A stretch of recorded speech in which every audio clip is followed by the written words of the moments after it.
नमस्कार विद्यार्थी मित्रांनो, मी विनोद नाईक. आपण पाहत आहोत आम्ल, आम्लारी व क्षार हा इयत्ता 9वी मधील पाठ 5वा.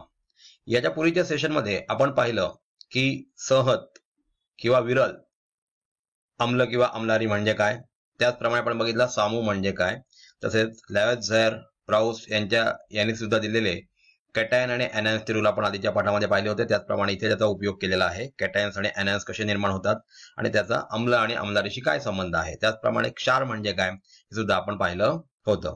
आता ह्या सेशनमध्ये आपण पाहणार आहोत की कशा प्रकारे पाण्याचं विद्युत अपघटन होतं, ज्याच्यामध्ये NaCl टाकलं, सोडियम क्लोराईड टाकल्यानंतर कशा प्रकारे आयन्स कॅरी आउट होतात आणि कॅथोड एनोड पर्यंत त्यांची रिएक्शन कशी होते किंवा इलेक्ट्रॉन्सची निर्मिती कशी होते, ह्याविषयी आपण आता ह्या सेशनमध्ये पाहणार आहोत. चला तर मग विद्यार्थी मित्रांनो पाहूया आम्ल, आम्लारी व क्षार याच्यामधील विद्युत अपघटन म्हणजे इलेक्ट्रोलायसिस म्हणजे काय. इथे पहा विद्यार्थी मित्रांनो, क्षार आपण जो तक्ता बघितला होता पहिल्या सेशनमध्ये, ज्याच्यामध्ये H+ किंवा OH- आयन्स नसतात त्यांना क्षार असं म्हटलं जातं. आता क्षारांचे प्रकार कसे असतात, आम्लधर्मी, आम्लारी धर्मी व उदासीन क्षार. आता हे क्षार तयार कसे होतात बघा. तीव्र अम्ल व तीव्र आम्लारी यांच्या उदासीनीकरणाने उदासीन क्षार तयार होतात. उदाहरणार्थ समजा तीव्र अम्ल आपण HCl घेतलं आणि तीव्र आम्लारी आपण NaOH घेतली, तर ह्यांची जेव्हा रिएक्शन होते तेव्हा त्या रिएक्शनला न्यूट्रलायझेशन रिएक्शन किंवा उदासीनीकरणाची अभिक्रिया असं म्हणतात. आणि ह्याच्यामध्ये जे क्षार तयार होतात ते उदासीन क्षार असतात. आता ह्या क्षाराचा जलीय द्रावणाचा सामू 7 असतो. 7 म्हणजे न्यूट्रल. आपल्याला माहित आहे आपल्या बॉडीतील रक्ताचा pH 7.34 आहे आणि शुद्ध पाणी जे असतं डिस्टिल्ड वॉटर त्याचा pH 7 असतो. तीव्र अम्ल व सौम्य आम्लारी यांच्या उदासीनीकरणाने आम्लधर्मी क्षार तयार होतात. लक्षात घ्या, तीव्र अम्ल आपण HCl घेतलं आणि सौम्य आम्लारी आपण घेतली NH4OH. तर अमोनियम हायड्रॉक्साईड आणि HCl यांची अभिक्रिया झाली असता त्याच्यापासून आपल्याला NH4Cl हा जो क्षार तयार होतो तो आम्लधर्मी क्षार असतो, म्हणजे त्याचा pH 7 पेक्षा कमी असतो. या उलट आपण जर सौम्य अम्ल व तीव्र आम्लारी घेतली, म्हणजे समजा अम्ल आपण घेतलं सौम्य म्हणजे उदाहरणार्थ CH3COH घेतला आणि समजा तीव्र आम्लारी म्हणजे आपण NaOH घेतली, तर CH3COONa आणि H2O तयार होतो. तर CH3COONa म्हणजे सोडियम ऍसिटेट हा जो क्षार तयार झालेला आहे त्याचा pH 7 पेक्षा जास्त असतो, कारण ह्या रिएक्शन मध्ये आपण जे आम्लारी वापरलेली ती तीव्र आहे. म्हणजे आपण जी गोष्ट तीव्र वापरतो त्याप्रमाणे त्याचा सामू होत असतो, त्याप्रमाणे त्याचा pH होत असतो. आणि दोन्ही जर तीव्र वापरले तर आपण बघितलेलं आहे NaCl जे HCl आणि NaOH यांच्या कॉम्बिनेशन मधून तयार होतं त्याचा pH 7 असतो म्हणजे न्यूट्रल असतो. अशा क्षारांच्या जलीय द्रावणाचा सामू 7 पेक्षा जास्त कुठल्या असतो तर आम्लारी धर्म, म्हणजे 7 पासून 14 पर्यंत गेलो तर हे सगळे बेसेस असतात. बेस म्हणजेच आम्लारी युक्त असतात. इथे पहा पुढील क्षारांचे वर्गीकरण आम्लधर्मी, आम्लारधर्मी व उदासीन क्षार या प्रकारामध्ये आपल्याला करायचं आहे. आता Na2CO3 आणि 2HCl सोडियम कार्बोनेट आणि आपल्याला 2HCl मिळतोय, तर 2NaCl प्लस CO2 गॅस तयार होतो बघा. तर धातूंचा अन्य क्षार व कार्बन डायऑक्साईड इथे तयार होतो. Na2CO3 आणि समजा आपण इथे H2SO4 ची अभिक्रिया केली तर याच्यापासून Na2SO4 सोडियम सल्फेट आणि CO2 कार्बन डायऑक्साईड गॅस इथे मोकळा होतो. कॅल्शियम कार्बोनेट आणि HNO3 म्हणजे आपण इथे नायट्रिक ऍसिड वापरलेला आहे, aqueous म्हणजे जलीय द्रावण वापरलेला आहे, तर ह्याच्यापासून तयार होणार आहे CaNO3/2 कॅल्शियम नायट्रेट. ब्रॅकेटमध्ये NO3 आणि बाय 2 लिहायचं, कारण कॅल्शियमची व्हॅलन्सी 2 आहे, कारण 2 तो इलेक्ट्रॉन्स देऊ शकतो. त्याचा ऍटॉमिक नंबर आहे 2882 आणि त्याचप्रमाणे CO2 याच्यातून म्हणजे H2O आणि CO2 गॅस इथून बाहेर पडतोय, आपण बघितलेलं आहे बघा. 2 H आणि 1 ऑक्सिजन CO3 ग्रुप मधला म्हणजे H2O आणि कार्बन डायऑक्साईड गॅस या रिएक्शन मध्ये बाहेर पडतो. K2CO3 पोटॅशियम कार्बोनेट आणि H2SO4 यांची अभिक्रिया आपण जी दुसरी अभिक्रिया बघितली त्याप्रमाणे इथे K2SO4 तयार होणार आणि कार्बन डायऑक्साईड गॅस मोकळा होणार. त्याचप्रमाणे पाणी सुद्धा तयार होतं, H2O सुद्धा तयार होतं. वरील दोन्ही रिएक्शन मध्ये सुद्धा H2O तयार होतो. आता धातूंचे कार्बोनेट क्षार बघा, NaHCO3 याला सोडियम बायकार्बोनेट असं सुद्धा म्हणतात आणि HCl यांची जर अभिक्रिया झाली तर ह्याच्यापासून आपल्याला मिळतोय NaCl, त्याच्यानंतर CO2 गॅस, CO3 मधला एक ऑक्सिजन कमी करून CO2 गॅस आणि बघा NaH मध्ये हा एक हायड्रोजन आहे आणि HCl मधला H, असे 2 हायड्रोजन आणि CO3 मधला एक ऑक्सिजन, असा H2O लिक्विड तयार होतो. पोटॅशियम बायकार्बोनेट म्हणजे KHCO3 आणि HNO3 यांची अभिक्रिया झाल्यानंतर आपल्याला KNO3 आपल्याला इथे मिळतो आणि त्याचप्रमाणे CO2 गॅस आणि H2O सुद्धा याच्यामधून बाहेर पडतो. NaHCO3 आणि CH3COOH यांची अभिक्रिया झाली असता आपल्याला परत एकदा CH3CONA म्हणजे सोडियम ऍसिडेट याला म्हणतात. इथे ऍसिडिक ऍसिडची अभिक्रिया होते, लक्षात घ्या. कोणाबरोबर? तर धातूच्या कार्बोनेट बरोबर. धातू कोणता याच्यामध्ये? सोडियम. आणि याच्यापासून H2O आणि CO2 गॅस इथे बाहेर पडतो. म्हणजे ह्या सर्व रिएक्शन मध्ये आपल्याला कार्बन डायऑक्साईड गॅस बाहेर पडतो. याची आपल्याला जर टेस्ट घ्यायची असेल तर आपल्याला माहिती आहे चुन्याची निवळी याच्यामधून जर हा गॅस पास करू दिला तर CaCO3 म्हणजे कॅल्शियम कार्बोनेटचा साका तयार होतो आणि त्याच्यामुळे त्या चुन्याच्या निवळीला परत कलर व्हाईटिश येतो. म्हणजे याचा अर्थ ही कार्बन डायऑक्साईडची टेस्ट आहे. इथे बघा स्फटिक जल. आता आपण बघतो बघा मोरचूद, त्याला कॉपर सल्फेट असं म्हणतात. याचा कलर थोडासा ब्लूइश आहे आणि त्याची पावडर अशी व्हाईटिश कलरची पावडर असते. आपण सर्फ एक्सेल वगैरे जी पावडर वॉशिंग पावडर बघतो त्याप्रमाणे साधारण याचा रंग असतो निळसर कलरचा. ज्या वेळेला ह्याला हीट दिली जाते त्यावेळेला काय होतं तर ह्याचा जो निळा रंग असतो तो निघून जाऊन व्हाईट रंग येतो, व्हाईट कलर येतो. याचं कारण काय तर ह्याच्यामध्ये जल आहे, ह्याच्यामध्ये पाणी आहे. तापवल्यामुळे काय होतं त्याचं इव्हॅपोरेशन होतं, बाष्पीभवन होतं आणि म्हणून हे चूर्ण फक्त इथे CuSO4 शिल्लक राहिलेलं आहे. त्याच्यामध्ये पाण्याचे मॉलिक्यूल शिल्लक राहिलेले नाहीत. हे अशा प्रकारचे जे पाण्याचे मॉलिक्युल्स असतात त्याला म्हणतात स्फटिक जल म्हणजे वॉटर ऑफ क्रिस्टलायझेशन. तापवल्यामुळे मोरचुदाची स्फटिकीय संरचना मोडून रंगहीन चूर्ण बनते. हे होताना पाणी बाहेर पडते. हे पाणी मोरचुदाच्या स्फटिकीय संरचनेचा भाग होते. लक्षात ठेवा, स्फटिक जे तयार होतात त्याच्या संरचनेमध्ये, त्याच्या स्ट्रक्चरमध्ये हे पाण्याचे मॉलिक्युल्स असतात आणि ह्याला स्फटिक जल किंवा वॉटर ऑफ क्रिस्टलायझेशन असं म्हटलं जातं. इथे बघा स्फटिक जलासाठी हा एक्सपेरिमेंट त्याने दिलेला आहे. इथे बघा मोरचूद तो निळ्या कलरचा आहे, त्याला आपण हीट केलं की ते बघा व्हाईट कलरची पावडर तयार होते. तर अशा प्रकारे पाण्याचे मॉलिक्युल्स निघून गेल्यामुळे उष्णता दिल्यानंतर त्याचं इव्हॅपोरेशन होते आणि स्फटिकी जल निघून गेल्यामुळे ही पावडर व्हाईट होते. आता खाली काही तुम्हाला स्ट्रक्चर दिलेत बघा, त्यांच्यामध्ये पाण्याचे मॉलिक्युल्स असतात. तर अशा प्रकारची सूत्र आपल्याला एक्झाम मध्ये विचारली जातात. बघा स्फटिकी रूप मोरचूद याच्यामध्ये CuSO4 डॉट म्हणजे मल्टिप्लाय आहे, त्याला 5H2O मॉलिक्युल असतात. स्फटिकी रूप फेरस सल्फेट म्हणजे त्याला ग्रीन व्हिट्रिऑल सुद्धा म्हटलं जातं. म्हणजे निळ्या कलरचा रंग, सॉरी ग्रीन म्हणजे हिरव्या कलरचा रंग असतो, ग्रीन व्हिट्रिऑल याला म्हटलं जातं. FeSO4 आणि 7H2O मॉलिक्युल असतात. विद्यार्थी मित्रांनो हे लक्षात ठेवा, याच्यामध्ये किती मॉलिक्युल्स असतात पाण्याचे हे आपल्याला माहिती असणं खूप गरजेचं आहे. स्फटिकी रूप सोडा जो आहे त्याचं Na2CO3 आणि 10 मॉलिक्युल्स असतात H2O चे. तुरटी म्हणजे त्याला अलम असं म्हटलं जातं. ही तुरटी आपण दाढी शेविंग करताना वगैरे जर कुठे रक्त वगैरे आलं तर त्याला तुरटी लावली जाते आणि त्याची क्लॉट तयार होऊन रक्त बाहेर येणं थांबतं. तर इथं फॉर्म्युला बघा K2SO4 Al2SO4/3 आणि त्याच्यात 24 मॉलिक्युल्स H2O चे म्हणजे पाण्याचे आहेत. तर अशा प्रकारचे फॉर्म्युले, कोणताही फॉर्म्युला आपल्याला एक्झाम मध्ये विचारला जाऊ शकतो. जनरली तुरटी याचा फॉर्म्युला आपण लक्षात ठेवला पाहिजे कारण तो एक्झाम मध्ये विचारला जातो. स्फटिकी पदार्थामध्ये स्फटिकी जल असते. जे काही स्फटिक असतात म्हणजे क्रिस्टल्स असतात त्याच्यामध्ये हे वॉटर ऑफ क्रिस्टलायझेशन असतं. स्फटिक जलाचे पाण्याचे रेणू हे स्फटिकाच्या अंतर्गत मांडणीचा भाग असतात. विद्यार्थी मित्रांनो हे लक्षात ठेवा की वॉटर ऑफ क्रिस्टलायझेशन हे जे स्फटिकची अरेंजमेंट असते त्या अरेंजमेंटचा एक पार्ट असतात. लक्षात घ्या, गरम केल्याने किंवा काही काळ नुसते ठेवण्याने ही स्फटिकी जल बाहेर पडते व त्या भागाचे स्फटिक रूप नष्ट होते. म्हणजे आता अमॉर्फस मध्ये कन्वर्ट होतो. अमॉर्फस म्हणजे पावडरी फॉर्म मध्ये कन्वर्ट होतो. कारण स्फटिक जल बाहेर पडल्यानंतर त्याचं स्ट्रक्चर जसं आपण मोरचूद मध्ये बघितलं होतं, ह्याच्यामध्ये आपल्या कॉपर सल्फेटच्या पावडर मध्ये बघितलं होतं की स्फटिक जल बाहेर पडल्यामुळे त्याचं स्ट्रक्चर आता व्हाईट कलरचं झालेलं आहे. म्हणजे जेव्हा स्फटिक जल बाहेर पडतं, जेव्हा वॉटर ऑफ क्रिस्टलायझेशन इव्हॅपोरेशनने हीट दिल्यानंतर बाहेर पडतं त्यावेळेला त्याचं स्फटिक रूप नष्ट होतं. इथे बघा आयोनिक संयुगे व विद्युत वाहकता यांचा काय रिलेशन आहे ते आपण बघूया. आयोनिक संयुगे जसं NaCl, Na वर प्लस चार्ज आणि Cl वर मायनस चार्ज, यांचा विद्युत वाहकता म्हणजे इलेक्ट्रिसिटी ट्रान्सपोर्ट मध्ये काय संबंध असतो तो आपण इथे पाहूया. विजेच्या तारेमधून वीज वाहून नेण्याचे काम इलेक्ट्रॉन करतात. हे सेंटेन्स खूप महत्वाचं आहे की जी विजेची तार असते, उदाहरणार्थ आपण तांब्याची तार वापरतो, इथे वीज वाहून कोण नेतं तर इलेक्ट्रॉन नेतात. आणि जर समजा द्रावणात वीज वाहून न्यायची असेल तर द्रावण किंवा द्रव ह्याच्यामध्ये तर हे काम आयन्स करतात. आता आयन्स म्हणजे कुठले तर कॅटायन्स आणि एनायन्स म्हणजे धनप्रभारित आयन आणि ऋणप्रभारित आयन. बॅटरीच्या ऋण टोकाकडून इलेक्ट्रॉन बाहेर पडतात. आपल्याला माहित आहे सेलमध्ये सुद्धा इलेक्ट्रॉन्स निगेटिव्ह एंड कडून पॉझिटिव्ह एंड कडे घेतले जातात आणि बाहेर आल्यानंतर ते वायर मधून पॉझिटिव्ह एंड कडून निगेटिव्ह एंड कडे जाऊन त्याचं सर्किट पूर्ण होतं, परिपथ पूर्ण होतो. त्याचप्रमाणे बॅटरीच्या ऋण टोकाकडून इलेक्ट्रॉन बाहेर पडतात व विद्युत परिपथ पूर्ण करून ते बॅटरीच्या धन टोकातून बॅटरीत जातात, म्हणजे आतमध्ये परत एकदा जातात. परिपथामध्ये जेव्हा द्रव असतो तेव्हा त्या दोन कांड्या बुडवतात. या दोन कांड्यांना आपण काय म्हणतो तर धनाग्र आणि ऋणाग्र म्हणजेच एनोड आणि कॅथोड. ज्याच्यावर पॉझिटिव्ह चार्ज आहे त्याला एनोड म्हटलं जातं आणि ज्याच्यावर निगेटिव्ह चार्ज आहे त्याला कॅथोड म्हटलं जातं.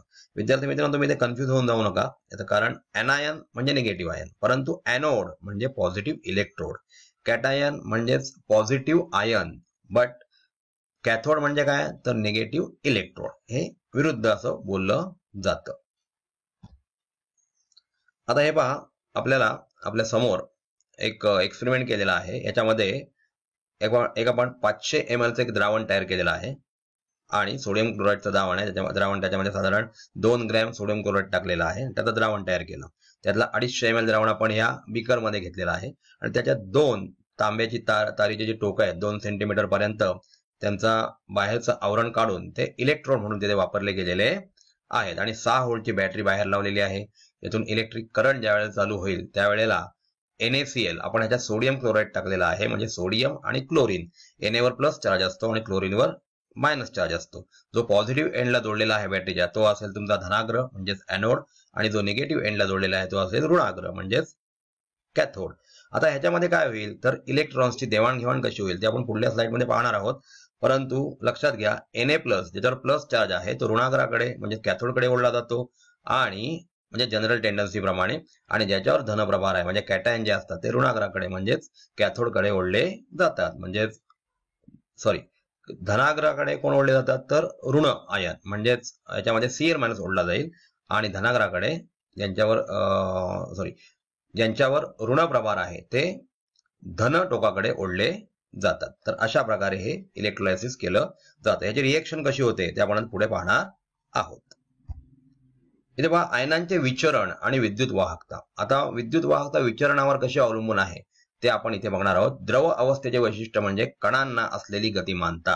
द्रव अवस्थेमध्ये आपण सोडियम क्लोराईड टाकलं की यांच्यामध्ये जे कण पार्टिकल्स तयार होतात त्यांना गतिमानता येते आणि ते विरघळतात. ह्या गतिमानतेमुळे द्रावणात धन आयन हे ऋणाग्राकडे म्हणजे कॅथोडकडे आकर्षित जातात व ऋणाग्राच्या दिशेने प्रवास करतात. या उलट द्रावणात ऋण आयन म्हणजे निगेटिव्ह आयन जे असतात, एनायन जे असतात ते धनाग्राच्या दिशेने म्हणजे एनोडकडे प्रवास करतात. ही जनरल टेंडन्सी असते. द्रावणात आयनांच्या संबंधित विद्युत अग्राच्या दिशेने प्रवास म्हणजे द्रावणातून विद्युत वाहन होय. बघा, धन ऋणाकडे घेतला जातो, ऋण धनाकडे घेतला जातो, म्हणजे ह्याच्यात कुठेतरी हालचाल होते म्हणजेच विद्युत वाहन होते असा त्याचा अर्थ होतो. यावरून तुमच्या लक्षात आले की त्या द्रव आयनांचे मोठ्या प्रमाणावर विचरण झाल्याने त्यांना विद्युत वाहकता प्राप्त होते. जसं सोडियम क्लोराईडचं विचरण होतं Na+ आणि Cl- मध्ये आणि त्याच्यामुळे त्याच्यामधून इलेक्ट्रिसिटी व्हायला लागते. इथे पहा, आपल्याला एक डायग्राम दिसते. त्याच्यामध्ये धन आणि ऋणाग्र असे 2 दाखवलेले आहेत. धनाग्राकडे कोण घेतलं जाईल तर ऋण आयन आणि ऋणाग्राकडे कोण घेतलं जाईल तर धन आयन. ही जनरल टेंडन्सी आहे. जसं आपण मॅग्नेटचं बघतो, साऊथ पोलकडे नॉर्थ पोल अट्रॅक्ट होतो आणि नॉर्थ पोलकडे साऊथ पोल अट्रॅक्ट होतो. याचाच अर्थ इथे सुद्धा धनाग्राकडे ऋण आयन व ऋणाग्राकडे धन आयन खेचले जातात. विद्युत अपघटन. आता द्रावणातील Cu2+ आयन ह्या प्रकारे वापरले जाऊन द्रावणाचा रंग होता तसाच राहिला. कारण आपण बघा आता इलेक्ट्रोलायसिस करतोय कॉपर सल्फेट मध्ये. आता इलेक्ट्रोलायसिस झालं तरीही द्रावणाचा रंग आहे तसाच राहिला. याचं कारण काय? कारण वीज प्रवाह चालू असताना धनाग्रातील तांब्याची अणूंपासून इलेक्ट्रॉन काढून ते विजेच्या तारेतून पाठवले गेले. आता पुढे आपण एक डायग्राम बघणार आहोत. त्याच्यामध्ये धनाग्र म्हणून आपण तांब्याची पट्टी वापरलेली आहे, लक्षात घ्या. त्यामुळे तयार झालेले Cu2+ आयन द्रावणात उतरले. इथून इलेक्ट्रॉन काढून घेतला धनाग्रातून, म्हणजे Cu सॉलिड जो होता त्याचं कन्व्हर्जन झालं Cu2+ आयन मध्ये, कारण त्यातले दोन्ही इलेक्ट्रॉन्स काढून घेतलेले आहेत. आणि आता हे Cu2+ जाणार कुठे तर द्रावणात उतरणार. पण Cu2+ कोणाकडे घेतले जातात तिकडे आता तर ऋणाग्राकडे. याचं कारण म्हणजे कॅथोडकडे घेतले जात आहेत. याचं कारण असं आहे की Cu वर धन चार्ज आहे. लक्षात घ्या मी काय सांगतो ते, की तांब्याची पट्टी जी आहे ते आपण इथे धनाग्र म्हणून वापरलेली आहे. पुढे आपण ते डायग्राम पाहणार आहोत. आणि ऋणाग्र म्हणून कार्बनचा रॉड वापरलेला आहे. तर तुम्हाला सांगितल्याप्रमाणे बघा, हे जे निळं द्रावण आहे ते निळत राहतं. याचं कारण जरी कॉपरचे आयन्स ऋणाग्राकडे खेचले गेले आणि तिथून इलेक्ट्रॉन्स त्यांच्यामध्ये मिळत गेले तरीही लक्षात घ्या की जी तांब्याची पट्टी आपण धनाग्र म्हणून वापरलेली आहे, ते तांब्याच्या पट्टीमध्ये Cu सॉलिड आहे. आता तिथून 2 इलेक्ट्रॉन तो देऊन टाकतो आणि दिल्यामुळे याचं कन्व्हर्जन Cu2+ मध्ये होतं आणि Cu2+ चे आयन परत कशात उतरतात तर द्रावणात, त्यामुळे तो रंग निळा राहतो. अशा प्रकारे वाहणाऱ्या विद्युत प्रवाहामुळे द्रावणातील द्रव्याचे अपघटन होते, त्यालाच विद्युत अपघटन म्हणजेच इलेक्ट्रोलायसिस असं म्हटलं जातं किंवा इलेक्ट्रिकल डिकम्पोजिशन. विद्युत अपघटनामध्ये दोन क्रिया असतात, ते म्हणजे ऋणाग्र अभिक्रिया व धनाग्र अभिक्रिया. आता या ऋणाग्र अभिक्रिया आणि धनाग्र अभिक्रिया म्हणजे काय ते आपण पुढल्या स्लाइड मध्ये पाहतोय. हे पहा, तुम्हाला सांगितलं त्याप्रमाणे ही जी पॉझिटिव्ह पट्टी आहे ती कॉपरची आहे बनलेली, म्हणजे तांब्याची पट्टी वापरलेली आहे इथे, आणि CuSO4चं द्रावण घेतलेलं आहे. त्याच्यानंतर कार्बनचा जो रॉड आहे तो निगेटिव्ह इलेक्ट्रॉन म्हणजे कॅथोड म्हणून वापरलेला आहे. आता काय होईल तुम्हाला माहिती आहे, निगेटिव्ह एंड कडे Cu2+ खेचला जाईल, परंतु हे द्रावण जे आहे Cu2+ आयन जरी खेचले गेले तरी हे द्रावण निळत राहणार आहे. याचं कारण तांब्याची पट्टी आपण धनाग्र म्हणून वापरलेली आहे, एनोड म्हणून वापरलेली आहे. त्याच्यामध्ये तो 2 इलेक्ट्रॉन देऊन टाकतो आणि Cu2+ मध्ये त्याचं कन्व्हर्जन होतं आणि तो पाण्यात उतरतो आणि म्हणून पाण्यातले Cu2+ आयन संपत नाहीत. आता आपण त्याची रिएक्शन पुढे बघणार आहोत. ज्या वेळेला इलेक्ट्रिसिटी चालू होईल त्यावेळेला अशा प्रकारची रिएक्शन आपल्याला त्या द्रावणामध्ये दिसेल. इथे पहा, ऋणाग्र अभिक्रिया काय असते तर Cu2+. आता हे Cu2+ जे द्रावणामध्ये आहेत इलेक्ट्रोलायसिस होत असताना ते कोणाकडे घेतले जात आहेत तर ऋणाग्राकडे म्हणजेच कॅथोडकडे. आता तांब्याच्या पट्टीमधून Cu2+ खाली उतरतात आणि 2 इलेक्ट्रॉन सर्किटमधून परत कार्बन रॉडकडे येतात आणि तिथे याला 2 इलेक्ट्रॉन मिळतात आणि तिथे कॉपरचं डिपॉझिशन होतं, म्हणजे तांब्याचं डिपॉझिशन कार्बनच्या पट्टीवर होतं. आणि धनाग्र अभिक्रिया काय होते तुम्हाला सांगितल्याप्रमाणे Cu सॉलिड आहे तो Cu2+ मध्ये कन्वर्ट होतो आणि 2 इलेक्ट्रॉन तो देऊन टाकतो, म्हणजे धनाकडून इलेक्ट्रॉन बाहेर निघतात आणि ऋणाकडे येऊन इलेक्ट्रॉन्स याला कॉपरला दिले जातात, त्याचं डिपॉझिशन होतं. आणि निळ्या रंगाचं CuSO4 निळ्या रंगातच राहतं, याचं कारण कॉपरच्या पट्टीमधून कॉपरचे आयन्स त्या द्रावणामध्ये उतरलेले असतात. तर विद्यार्थी मित्रांनो इथे बघा, विद्युत अपघटन होण्यासाठी द्रावणात मोठ्या प्रमाणावर विचरण झालेले आयन असणे आवश्यक आहे, म्हणजे याचं डिसोसिएशन झालं पाहिजे, अदरवाईज विद्युत अपघटन होणार नाही किंवा विद्युतधारा पण मोठ्या प्रमाणात वाहणार नाही. म्हणून ज्या पदार्थाचे द्रावणात द्रवरूप अवस्थेत मोठ्या प्रमाणावर विचरण होते त्यांना विद्युत अपघटनी पदार्थ म्हणतात. NaCl हा उदासीन क्षार आहे, परंतु त्याला विद्युत अपघटनी पदार्थ म्हणून वापरला जातो. HCl किंवा NaOH याच्यावर पण प्लस आणि मायनस अशा प्रकारचे चार्ज मोठ्या प्रमाणात निर्माण होतात. क्षार, तीव्र आम्ले व तीव्र आम्लारी हे 2 घटक लक्षात ठेवा. क्षार तर तुम्हाला मी सांगितलं की NaCl. तीव्र आम्ल आणि तीव्र आम्लारी सुद्धा विद्युत अपघटनी पदार्थ आहेत. त्यांच्या द्रावणांना उच्च विद्युत वाहकता असते, म्हणजेच विद्युत अपघटनी पदार्थ द्रव रूपात व द्रावण अवस्थेत विजेचे सुवाहक असतात, म्हणजे ते गुड कंडक्टर ऑफ इलेक्ट्रिसिटी आहेत. कोण तर क्षार. त्याच्यानंतर स्ट्रॉंग ऍसिड आणि स्ट्रॉंग बेस, म्हणजे कॉन्सन्ट्रेटेड ऍसिड आणि कॉन्सन्ट्रेटेड बेस सुद्धा चांगले विद्युत अपघटनी पदार्थ आहेत. दुसरा पॉईंट बघा, विद्युत अपघटन करण्यासाठी पात्रामध्ये विद्युत अपघटनी पदार्थ घेऊन त्यात विद्युत अग्रे बुडवल्यावर जी रचना तयार होते त्याला विद्युत अपघटनी घट असं म्हणतात. आपण बघितला इलेक्ट्रोलायसिसचा सेल मागच्या स्लाइड मध्ये, त्याच्यामध्ये आपण 2 रॉड टाकलेत, कॉपरचा आणि कार्बनचा, आणि धन आणि ऋणाग्र त्याला म्हटलं एनोड आणि कॅथोड, आणि त्याला बाहेरून इलेक्ट्रिक करंट दिलेला आहे बॅटरीच्या मार्फत. याला म्हणतात विद्युत अपघटनी घट किंवा इलेक्ट्रोलायटिक सेल असं म्हटलं जातं. बघा, पाण्याचे विद्युत अपघटन. आता शुद्ध पाणी जे आहे त्याचं विद्युत अग्रे बुडवून खटका चालू केला तरी वीज प्रवाह वाहत नाही, म्हणजे शुद्ध पाण्यामध्ये H आणि H+OH- विचरण होत नाही आणि म्हणून म्हणजे शुद्ध पाणी हे विजेचे दुर्वाहक असल्याचे कळते. याचे कारण आपण आधीच पाहिलेले आहे की पाण्याचे विचरण खूपच कमी प्रमाणात होते. विचरणाने तयार होणाऱ्या H+ व OH- आयनांची सहती प्रत्येकी 1 × 10⁻⁷ मोल पर लिटर इतकी असते. मात्र पाण्यात थोड्या प्रमाणात क्षार, म्हणजे आपण ह्या एक्सपेरिमेंट मध्ये NaCl मिक्स करतोय, किंवा तीव्र आम्ल किंवा HCl ज्याच्यामध्ये H+ आणि Cl- मध्ये कन्व्हर्जन होईल, किंवा आम्लारी मिसळले असता त्यांच्या विचरणाने पाण्याची विद्युत वाहकता वाढते व त्यामुळे पाण्याचे विद्युत अपघटन होते, हे आपणास माहित आहे. हे बघा, इथे एक एक्सपेरिमेंट दाखवलेला आहे. पाण्याचं विद्युत अपघटन आपण करतोय, याच्यासाठी जे सोल्युशन आहे पाण्याचं त्याच्यामध्ये आपण थोडंसं 2 ग्रॅम साधारण सोडियम क्लोराईड टाकलं जातं. आता इथे पाण्याचं विद्युत अपघटन होताना बघा 2 टेस्ट ट्यूब, त्या सुद्धा अशाच प्रकारच्या द्रावणाने, जे द्रावण त्याच्याने वापरले ते फुल भरून, कंप्लीट भरून उपड्या केल्या जातात आणि त्याच्यामध्ये आपल्याला दिसतं की निगेटिव्ह इलेक्ट्रोड आणि पॉझिटिव्ह इलेक्ट्रोड. निगेटिव्ह इलेक्ट्रोड जवळ सर्वात जास्त गॅस तयार होतो, म्हणून ती पाण्याची पातळी थोडी खाली गेलेली आपल्याला दिसते, म्हणजे इथे H2 गॅस तयार होतो, कारण पाण्यामध्ये H2 आणि O2 असे 2 प्रकारचे गॅसेस असतात. यांच्या दोघांपासून पाणी बनतं हे आपल्याला माहित आहे. म्हणजे इथे डबल प्रमाणात तो H2 गॅस तयार होतो कोणापेक्षा? ऑक्सिजनपेक्षा. ही धनाग्राजवळची आणि ऋणाग्राजवळची रिएक्शन आहे. तर ह्या रिएक्शन आपल्याला इथे दिसतात. ऋणाग्राजवळ अभिक्रिया बघा 2H2O प्लस 2 इलेक्ट्रॉन यातून दिले जातात आणि H2 गॅस आणि 2OH मायनस तयार होतो. आणि धनाग्राजवळ 2H2O चं रूपांतर O2 गॅस आणि कारण ऑक्सिजनवर चार्ज कुठला असतो? निगेटिव्ह चार्ज, म्हणून O2 गॅस आणि 4 हायड्रोजन आणि 4 इलेक्ट्रॉन्स तिथे तयार होतात. अशा प्रकारे विद्यार्थी मित्रांनो, आपण या सेशनांती काय शिकलो? तर कशा प्रकारे पाण्याचं विद्युत अपघटन होतं किंवा कॉपर सल्फेटचं विद्युत अपघटन होतं, त्याचप्रमाणे वॉटर ऑफ क्रिस्टलायझेशन म्हणजेच काय, आणि तीव्र अम्लारी किंवा तीव्र अम्ल व तीव्र अम्लारी यांच्या कॉम्बिनेशन मधून कशा प्रकारचे उदासीन क्षार तयार होतात किंवा अम्लारीयुक्त क्षार कसे तयार होतात आणि अम्लयुक्त क्षार कसे तयार होतात ह्याविषयी सुद्धा आपण या सेशनमध्ये पाहिलं. धन्यवाद.